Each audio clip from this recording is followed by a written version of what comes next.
My girlfriend said, "Stop acting like we're married. We're just dating." I said, "You're absolutely right." Then I split every bill 50-50, stopped picking her up, and started making plans without her. 2 weeks later, she was begging me to go back to how things were. I'm a 39-year-old man, and I'd been dating Monica, 36, for 2 years. We didn't live together, but I treated her like my wife. I paid for all our dates, drove 40 minutes each way to pick her up for everything, helped with her car payments when she was between jobs, 3 times, and even covered her phone bill, since it made sense with my family plan. Last month, we were out to dinner with her friends. One of them asked when we were getting married. Monica laughed. Not a cute laugh, but that dismissive snort she does. God, why does everyone keep asking that? We're just dating. Kevin needs to stop acting like we're married already. It's honestly suffocating sometimes. Her friends went quiet. I took a sip of my $18 cocktail, the one I was paying for, and smiled. "You're absolutely right." She looked surprised. "What? You're right. We're just dating. I've been overthinking this whole thing." She smiled and rubbed my arm. "See, that wasn't so hard to admit." The check came, $340 for the table. Normally, I'd grab it without thinking.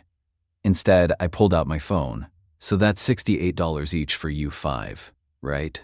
Dead silence. Her friend Desiree spoke first. I usually covered it when I thought we were building something serious. But Monica just clarified we're just dating, so $68 each." Monica's face went red. "Babe, stop being weird." "I'm not being weird. I'm respecting your boundaries. You said I was suffocating you by acting like we're married, so let's keep it casual." She paid her share. Her friends paid theirs. The ride home was silent. That was Thursday. Friday morning, she texted asking what time I'd pick her up for her cousin's wedding that weekend. "I'm not. You can drive yourself or Uber." I already RSVP'd. That was back when I thought we were serious. But we're just dating, remember? Driving an hour and a half each way to be your +1 at a family wedding feels pretty marriage-like.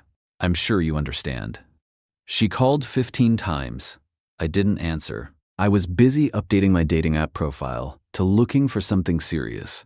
Saturday, while she was at the wedding, I went golfing with my buddy Derek. Posted a story of us at the 19th hole. She viewed it within minutes and texted, "Having fun without me?" "Yep. You were right, this casual thing is liberating." Monday came. She called asking for a ride to work. Her car was making a weird noise. "Can't help you there. Maybe try that mechanic your ex recommended, the one you still text sometimes." "Are you serious right now?" "As serious as we're not." She had to Uber. It cost her $34 each way. That evening, she showed up at my place unannounced, let herself in with the key I'd given her 8 months ago. "We need to talk about your attitude." I was making dinner. "Steak for one. What attitude?" "I'm just following your lead. This isn't what I meant." "What did you mean then?" I didn't want the pressure. Everyone keeps asking about marriage and babies, and I'm not ready." "Cool. Neither am I. Not with someone I'm just dating." "So what, you're punishing me?" "Punishing? No. I'm adjusting my investment to match yours. You want casual." "This is casual." She noticed the dating app notification lighting up my phone. "Are you kidding me?" "What?" "We're just dating. You never said we were exclusive." "We've been together 2 years." "No, we've been dating for 2 years." "Big difference, according to you." She threw her tea at me and stormed out. Update 1. Things escalated fast. First, Monica started a full-on campaign, telling everyone I was financially abusing her because I stopped paying for everything. Her mom called me a manipulation artist. Her words, not mine. "Diane, your daughter told a room full of people we're just casually dating." I'm responding accordingly. After 2 years, you know she has commitment issues because of her dad, and that's not my problem to fix with my wallet. She hung up on me. Then Monica's car actually broke down, for real this time. Transmission issue. The quote was $2,400. She called me crying. "Kevin, please. I need help. You know I can't afford this." "Have you tried asking someone you're in a serious relationship with? Stop being petty." "I'm not being petty, I'm being logical. I spent roughly $2,000 a month on our casual relationship. That stops now. $2,000? You're insane. I pulled up my spreadsheet. Yeah, I've been tracking.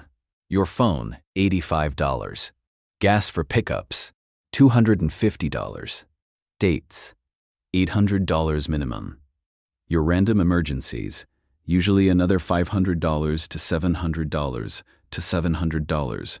Plus the 3 months I covered your car payment at $400 each. Want me to keep going? Silence. That's what I do for someone I'm serious about. Not someone I'm just dating. Someone I'm building a future with. Not someone I'm just dating. She hung up, but here's where it gets interesting. Thursday night, she posted on Instagram, "When you realize your worth and stop accepting the bare minimum." My boy Derek screenshotted it and sent it to me with Elmo. She's wild. I commented, "Bare minimum. I have the receipts that say otherwise, but go off, queen." She deleted the post within an hour, but not before about 50 people saw my comment. Her best friend Natalie called me, "Kevin, what's your endgame here?" No endgame. Just matching energy. She loves you. She loves what I do for her. There's a difference. She's been crying for days, and you're really going to throw away 2 years over one comment. She threw it away when she minimized what we had in front of everyone. I'm just honoring her wishes. Friday afternoon, Monica showed up at my office. Security called to say my girlfriend was there. "Tell them you're just someone I'm dating," I said over the phone. "See if they let you up then." They didn't. She waited by my car for 2 hours. I came out with my coworker Vanessa, who was laughing at something on her phone. Monica's expression was priceless. Who's she? A coworker. We're grabbing drinks, casual ones. Nothing serious. Vanessa, God bless her, played along. "Yeah, super casual, just friends," she said, winking at Monica. We left Monica standing in the parking garage. Vanessa and I really were just friends, but Monica didn't need to know that. Vanessa found the whole situation hilarious and insisted on buying the first round just for the entertainment value. Update 2. Monica went nuclear. She started showing up everywhere. My gym at 6 a.m. She hates mornings. The sports bar where I watch games. She hates sports. Even my boring work happy hours. She used to call them corporate drone gatherings. Each time, a different strategy. At the gym, she wore the yoga pants I bought her for Christmas and tried to work out next to me. I moved to the other side. She followed. I left. At the sports bar, she showed up with Natalie and 2 guys I didn't recognize, sat 2 tables over, laughing extra loud. I ignored them and ended up having a great conversation with a woman at the bar about the game. Monica accidentally spilled a drink while walking past. The bartender banned her for 2 weeks. Work happy hour. This was bold. She showed up in a dress I'd never seen, looking incredible, and tried to charm my coworkers. Started telling stories about our trip to Napa and our favorite restaurant. My coworker Brad, absolute legend, goes, "Wait, I thought you guys were just dating. Kevin said you made that pretty clear." She excused herself to the bathroom and didn't come back. Then came the financial reality check. Her roommate moved out. She couldn't afford the place alone and asked if she could stay with me temporarily. Why would I let someone I'm casually dating move in? Because I'm about to be homeless. You're about to be inconvenienced. Because I'm about to be homeless. You're about to be inconvenienced. There's a difference. Get a new roommate or a cheaper place. You live in a 3-bedroom house alone. And I love it. She called me heartless. I reminded her that heartless would be leading someone on for 2 years, taking their money and giving them girlfriend benefits without the commitment. I gave you girlfriend benefits. You gave me exactly what you wanted to give. Just like I'm doing now. That's when Monica made her fatal mistake. She contacted my ex, Teresa. Teresa and I ended things amicably 5 years ago. We still exchange Christmas cards. She's married now with twins. Monica knew this. Monica sent her a sob story about how I was emotionally manipulating her and asked if I'd done the same to Teresa. Teresa called me, laughing so hard she could barely breathe. Did she really think I'd help her after she openly admitted you were just a wallet to her? Wait, what? Teresa forwarded me the messages Monica had actually written. He took care of everything financially, and now he's using it against me just because I said we weren't married. How did you deal with his control issues? Teresa's response: control issues. Kevin paid for everything because he's generous and was building a future with you. I broke up with him because I was net ready for marriage and felt guilty taking advantage of his generosity. Sounds like you have no guilt though. Good luck with that. I posted the screenshot on my Instagram story with the caption, "When your ex has more respect for you than your current situation." Monica lost her mind, showed up at my house at 11 p.m., banging on the door. Take it down now. No. Kevin, please. Everyone's seeing it. My coworkers, my family. Should have thought about that before you tried to recruit my ex. I was desperate. I love you. You love my lifestyle. There's a difference. That's not true. Okay, prove it. Date me without the financial support. Pay your own way. Drive yourself. Handle your own problems. Do that for 6 months, then we'll talk about getting serious. Her expression said everything. That's not fair. You make 3 times what I make, and I dated you when you were unemployed. 3 times. I can't afford to date like we used to. Then we'll date like you can afford.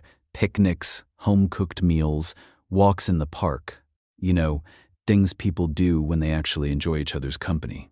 The silence stretched. Finally, that's not the relationship I want.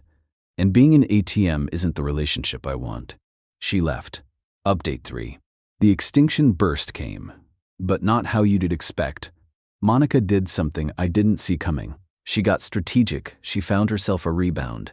A finance bro named Garrett she met on an app. The guy had a Tesla and a hair transplant that wasn't fooling anyone. She started bringing him to all our usual spots, posting Instagram stories of him buying her dinner with captions like, "This is how a real man treats a lady." Derek sent me screenshots. "Bro, you seeing this?" Yup. Good for her. You're not bothered? Why would I be? She found someone else to fund her lifestyle. That's exactly what I expect. Ed. What Monica didn't expect was that Garrett was an even bigger player than she was. My coworker Vanessa's sister, Priya, matched with Garrett on the same app. He was taking her out too, and another woman named Kayla. The guy had a full rotation going. I didn't expose him, didn't need to. Players always expose themselves. 2 weeks into their relationship, Monica posted about their romantic weekend getaway to wine country. Except Garrett also posted from a completely different location, with a completely different woman. The comments on Monica's post were brutal. "Sis, check his page. Is your man in 2 places at once? This is embarrassing. Delete this." She deleted everything and called me at 2 a.m., crying. "Did you know? Know what about Garrett? We're not together, remember? Your dating life isn't my business. Kevin, please. I made a mistake. You were right. I want us back." "No, you want your ATM back. That's not..." "Monica, you couldn't even agree to date me without the money. Your first rebound was another guy with money. You haven't learned anything." Have. I realize now what I had. What you had was a man who loved you enough to invest in a future together. What you gave back was embarrassment and disrespect. "I'll go to therapy." Great. Do it for yourself, not for me. You're really done. I've been done since you laughed at the idea of marrying me. She sobbed. That's not what I meant. Yes, it was. And you know what? Thank you. What? Thank you for showing me who you really are. Before I wasted more time and money. Before I actually proposed. Before we had kids. You did me a favor. She hung up. But Monica wasn't done. She made one last move, and it backfired spectacularly. She convinced her mom to call my mom. Now, my mother is a retired high school principal who raised 4 boys mostly on her own after. My dad passed when I was 15. She doesn't play games. Monica's mom, Diane, called her with a whole sob story about how I was breaking her daughter's heart and ruining her financially. My mom listened patiently.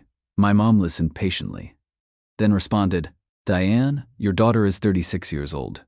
If she can't support herself without my son's money, that's your failure as a parent, not his as a boyfriend."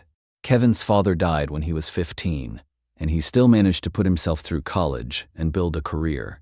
What's Monica's excuse? Diane stammered something about different circumstances. Mom continued, "Your daughter publicly humiliated my son, Told everyone he was suffocating her for treating her well. Now she wants him back because the bank account closed. I raised my boys better than to fall for that. Then Mom called me. Kevin, that girl's mother is as entitled as she is. The apple didn't fall far from the tree. You dodged a bullet, baby. Thanks, Ma. Your daddy would be proud of how you handled this. Don't you dare take her back. Wasn't planning on it. Final update, it's been a month since that dinner. Here's where everyone ended up. Monica is still single. Garrett ghosted her after the wine country fiasco.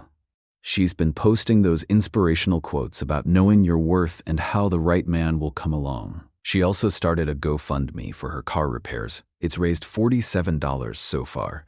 Natalie contributed $20. She moved back in with her mom. Diane posted about adult children, always having a home to return to, with about 15 heart emojis. The comments were a mix of sympathy from other moms and laughing emojis from people who knew the real story. Last week, Monica sent me a 4-page email. It included an itemized list of everything she did for me in the relationship. Cooking dinner twice, meeting my mom, going to my company Christmas party. A calculation of what she thinks I owe. Her for emotional labor. A payment plan for me to help with her car repairs as a good faith gesture, and a bizarre section claiming this was all a test to see if I really loved her. I replied, "New phone, who dis?"